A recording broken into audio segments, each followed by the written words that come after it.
Nama saya Sumerli Samosir, CGP Angkatan Pertama dari SMP Negeri 2 Jayapura, Papua, Modul 3.1, Pengambilan Keputusan sebagai Pemimpin Pembelajaran.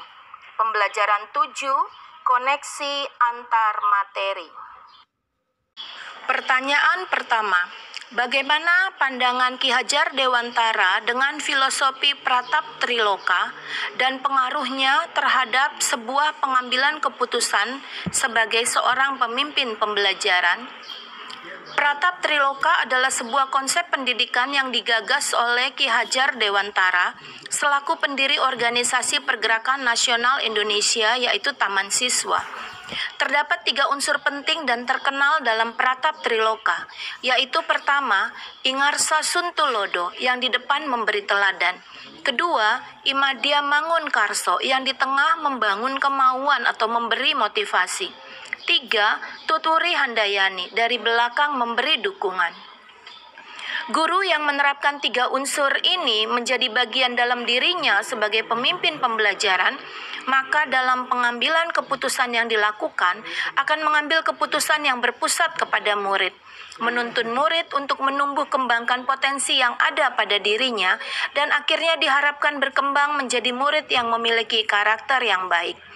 Penerapan Pratap Triloka bagi guru dalam pengambilan keputusan terhadap suatu masalah, maka keputusan yang diambil menjadi keputusan yang lebih bijaksana, tidak fokus kepada kesalahan murid semata, tetapi fokus kepada solusi atau penyelesaian masalah yang mengakomodir hak-hak murid.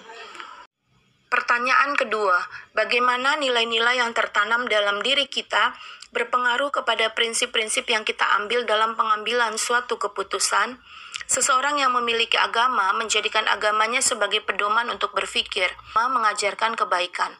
Dan dalam penerapannya dalam kehidupan bermasyarakat, di mana Indonesia terdiri dari berbagai agama, suku, etnis, ras, dan budaya, janganlah memandang orang lain dari perbedaan, tapi mari melihat orang lain dari kesamaan yang ada. Bila melihat orang lain dalam perbedaan, maka tidak ada titik temu, tidak ada keselarasan, satu warna, tidak beraneka warna, kaku, tidak dinamis, dan menjadikan kita seorang yang fanatik dan tidak logis dalam mengambil keputusan. Hidup dalam masyarakat yang multibudaya, mari melihat orang lain dari kesamaan yang ada, sehingga tercipta harmonisasi dan toleransi di dalam perbedaan itu. Prinsip-prinsip yang kita ambil dalam pengambilan suatu keputusan hendaklah prinsip-prinsip universal yang menerapkan nilai-nilai kemanusiaan, bahwa apapun agamanya, apapun sukunya, apapun etnisnya, apapun rasnya, semua orang siapapun itu sama berharganya di mata Tuhan. Guru sebagai alat yang Tuhan pakai membentuk karakter murid melalui tindakan keteladanan dan sistem atau aturan yang konsisten yang diterapkan setiap hari di sekolah. Perilaku yang positif, penanaman nilai-nilai kemanusiaan melalui kegiatan pembiasaan, melalui keteladanan dan aturan yang konsisten ini akan membentuk perubahan perilaku dan akhirnya menghasilkan pribadi-pribadi yang memiliki karakter pelajar Pancasila.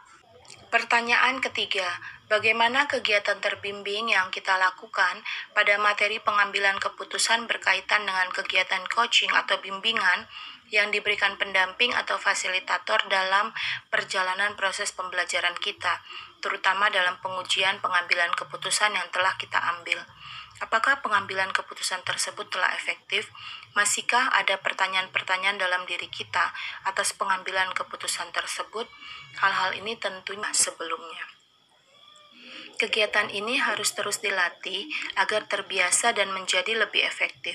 Selama pembelajaran modul 3.1 melalui mengerjakan berbagai studi kasus yang ada di LMS, melatih guru untuk membedakan dilema etika atau bujukan moral.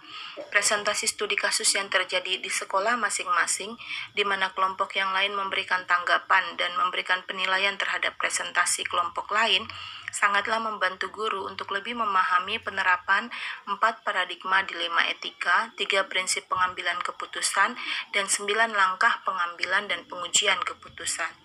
Keterampilan coaching yang dimiliki oleh guru, yaitu melalui pertanyaan-pertanyaan yang diajukan, akan menggiring potensi siswa sehingga dapat menemukan sendiri jawaban terhadap permasalahan yang dihadapinya. Kemampuan menyusun pertanyaan-pertanyaan ini sangatlah mendukung untuk guru dapat mengambil keputusan sebagai pemimpin pembelajaran. Pertanyaan keempat, bagaimana pembahasan studi kasus yang fokus pada masalah moral atau etika kembali kepada nilai-nilai yang dianut seorang pendidik? Dilema etika terdiri dari 4 paradigma benar lawan benar, yaitu 1. Individu lawan masyarakat, individual versus community. 2. Rasa keadilan lawan rasa kasihan, justice versus mercy. 3. Kebenaran lawan kesetiaan, truth versus loyalty. Dan 4. Jangka pendek lawan jangka panjang, short term versus long term. Penting untuk mengidentifikasi paradigma. Ini bukan hanya untuk mengelompokkan permasalahan, namun membawa penajaman pada fokus kenyataan bahwa situasi ini betul-betul mempertentangkan antara dua nilai-nilai inti kebajikan yang sama-sama penting. Tidak ada benar dan salah, yang ada adalah konflik antara nilai-nilai kebajikan universal, kepentingan murid, dan rasa tanggung jawab. Karena keputusan-keputusan yang diambil oleh seorang pendidik akan merefleksikan nilai-nilai yang dijunjung tinggi oleh sekolah tersebut dan tentunya akan menjadi rujukan atau teladan bagi seluruh warga sekolah. Pertanyaan nomor 5. Bagaimana pengambilan keputusan yang tepat yang tentunya berdampak pada terciptanya lingkungan yang positif, kondusif, aman dan nyaman? Berharap keputusan-keputusan yang diambil oleh seorang guru sebagai pemimpin pembelajar semua orang. Karena bila keputusan yang diambil tidak tepat, maka bukanlah penyelesaian masalah yang ada, tetapi menimbulkan masalah yang baru lagi atau menambah masalah dari masalah yang sudah ada. Untuk menciptakan lingkungan yang positif, kondusif, aman, dan nyaman dalam mengambil keputusan sebagai pemimpin pembelajaran, guru hendaklah menggunakan semua kompetensi dan potensi yang ada di dalam dirinya untuk mengambil keputusan yang tepat, keputusan yang berpusat kepada murid, keputusan yang melalui analisa dan pertimbangan yang baik. Guru perlu menunjukkan minat yang tulus dan tanpa syarat dalam membimbing murid. Untuk itu dibutuhkan kesabaran dari seorang guru. Beberapa cara yang dapat guru lakukan: memberi arahan dengan hormat dan penuh empati, berkomunikasi dengan murid, libatkan murid dalam membuat aturan di kelas, upaya preventif untuk mencegah masalah murid, membangun empati, memahami perilaku murid, memberi kesempatan pada murid untuk memperbaiki kesalahan. Pentingnya dukungan untuk murid, memenuhi kebutuhan murid, beri kepercayaan kepada murid. Pertanyaan ke-6. Apakah kesulitan-kesulitan di lingkungan Anda yang sulit dilaksanakan untuk menjalankan pengambilan keputusan terhadap kasus-kasus dilema etika ini? Apakah ini kembali ke masalah perubahan paradigma di lingkungan Anda? Masalah murid umumnya berasal dari keluarga, sehingga sulit untuk merubahnya di sekolah. Banyak orang tua yang menitipkan anaknya di tete, nenek, atau keluarga yang lainnya, sehingga anak tidak mendapatkan perhatian yang sesungguhnya dari orang tua. Bisa karena orang tua sudah berpisah dan masing-masing sudah menikah lagi, dan bisa juga karena masalah pekerjaan. Orang tua bekerja di pedalaman atau di luar daerah, dan anak dititip di keluarga. Kurangnya perhatian orang tua menyebabkan anak terlambat ke sekolah, tidak masuk sekolah, tidak kerjakan tugas, tidak ikut ujian, dan lain-lain.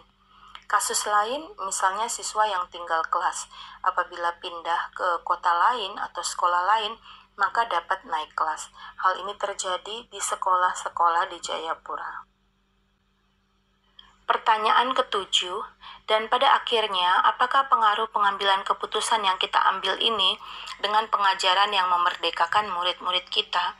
Merdeka belajar bermakna memberikan kesempatan belajar secara bebas dan nyaman kepada siswa untuk belajar dengan tenang, santai, dan gembira tanpa stres dan tekanan, dengan memperhatikan bakat alami yang mereka punyai tanpa memaksa mereka mempelajari atau menguasai suatu bidang pengetahuan di luar hobi dan kemampuan mereka. Dengan demikian, masing-masing mereka tumbuh dan berkembang sesuai potensi dan kemampuannya. Ini dapat terwujud bila guru mengambil keputusan untuk menerapkan pembelajaran yang memerdekakan murid melalui pembelajaran berdiferensiasi dan pembelajaran sosial emosional. Pertanyaan nomor 8. Bagaimana seorang pemimpin pembelajaran dalam mengambil keputusan dapat mempengaruhi kehidupan atau masa depan murid-muridnya? Apa yang ditabur, itulah yang dituai. Kalau menanam padi, makanya dibasmi hama dan penyakit yang menyerang, disiangi rumput pengganggu, maka hasil yang dipanen akan maksimal. Demikian juga dengan masa depan murid.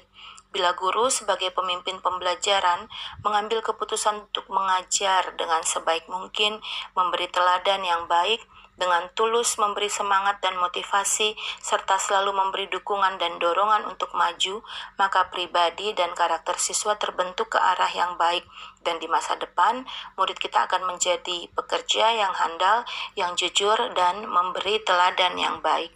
Apakah kesimpulan akhir yang dapat Anda tarik dari pembelajaran modul materi ini dan keterkaitannya dengan modul-modul sebelumnya? Modul 3.1 pengambilan keputusan sebagai pemimpin pembelajaran berhubungan erat dengan modul-modul sebelumnya. Ini dapat kita lihat sebagai berikut. 1. Untuk membuat keputusan berbasis etika, diperlukan kesamaan visi, budaya, dan nilai-nilai yang dianggap penting dalam sebuah institusi pendidikan. Ini ada pada modul 1.1 Filosofi Pendidikan Nasional. 2. Guru mengajarkan murid tentang bagaimana keputusan dibuat melalui proses pertimbangan moral. Pemahaman guru mengenai motivasi intrinsik dapat menguatkan upaya penumbuhan murid merdeka di sekolah. Modul 1.2 Nilai dan peran guru penggerak. Ketiga, keputusan untuk menerapkan paradigma manajemen perubahan atau inquiry apresiatif IA yang kolaboratif dan berbasis kekuatan yang penerapannya melalui tahapan dalam IA yang disebut dengan Bagja. Buat pertanyaan, ambil pembelajaran, gali mimpi, jabarkan rencana, dan atur eksekusi. Ini sesuai dengan modul 1.3 Visi Guru Penggerak. Keputusan untuk menerapkan budaya sekolah yang positif menjadi tempat bagi para guru, murid, serta setiap lapisan komponen sekolah untuk merasakan atmosfer positif yang membangun dan memperkuat karakter. Budaya positif modul 1.4. Selanjutnya, merdeka belajar dapat terwujud bila guru mengambil keputusan untuk menerapkan pengajaran yang memerdekakan murid melalui pembelajaran berdiferensiasi, sesuai dengan modul 2.1 pembelajaran berdiferensiasi. 6. Keterampilan coaching membekali seorang guru untuk menjadi pembelajar dan menjadi coach bagi dirinya dengan mengajukan pertanyaan-pertanyaan untuk memprediksi hasil dan melihat berbagai opsi untuk solusi sehingga dapat mengambil keputusan yang baik. Modul 2.3 Coaching. Dalam proses pengambilan keputusan yang bertanggung jawab, diperlukan kompetensi kesadaran diri, self-awareness, pengelolaan diri, self-management, kesadaran sosial, social awareness, dan keterampilan berhubungan sosial, relationship skills. Diharapkan proses pengambilan keputusan dapat dilakukan secara kesadaran penuh, mindful, sadar dengan berbagai pilihan dan konsekuensi yang ada. Modul 2.2 Pembelajaran Sosial Emosional. Jadi, modul 3.1 pengambilan keputusan sebagai pemimpin pembelajaran sangat berhubungan erat dengan modul-modul sebelumnya.